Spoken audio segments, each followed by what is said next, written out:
Welcome back. Tonight, the Metropolitan Council meeting is meeting again before the Thanksgiving holiday. Joining me now is Councilwoman Erin Evans. Thank you so much for being here with us. Thank you. I guess I want to start by a program that's very important to you and to a lot of Nashvillians, and that is the REACH program that is going to expand. You said it's already in place now, but it's needed and it's going to grow. Right, and so basically the REACH program, about 2 years ago when Council Member Berkeley Allen was budget chair, it was a program that we used money at that point when I was public health and safety chair for us to be able to focus on bringing kind of a non-MNPD response to Nashville, and that was something that residents said that they definitely wanted. So the REACH program pairs a mental health clinician as well as an EMT to be able to address people's situations that may not be, criminal or potentially criminal, but there's definitely a behavioral health component that needs to be addressed.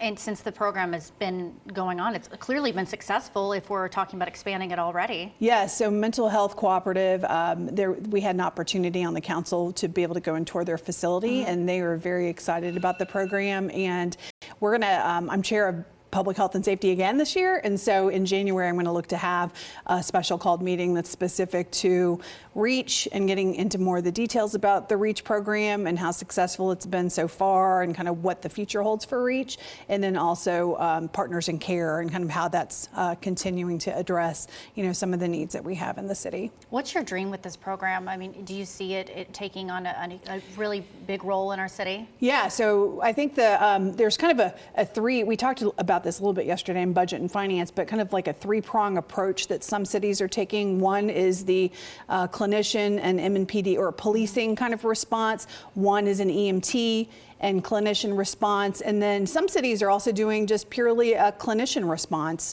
and that doesn't involve, any Metro employees. And those tend to kind of be focused on the nonprofit sector.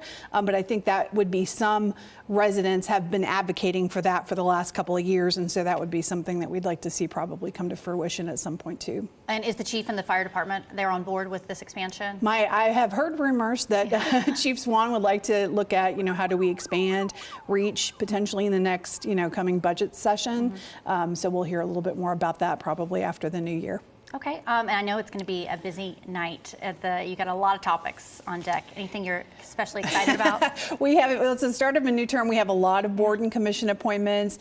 The beer board, we're appointing, nominating people tonight for that, which kind of speaks to your director of nightlife interview that you just had. Also, things like the Industrial Development Board, Health Education Facilities Board, Transportation Licensing Commission. So all things that, if I were to explain them, would sound really boring, but are integral, to the importance of how we function as a city. Transportation licensing, does that involve party buses? It does. Okay. It involves all those things. Bikes, scooters, all the good stuff. A lot of interest to a lot of people in this city. For sure. Well, I know it's going to be a busy night. Can't wait to hear a recap from it, but thank you so much for your time. Thank you for letting me come. Happy Thanksgiving. Same to you. Okay.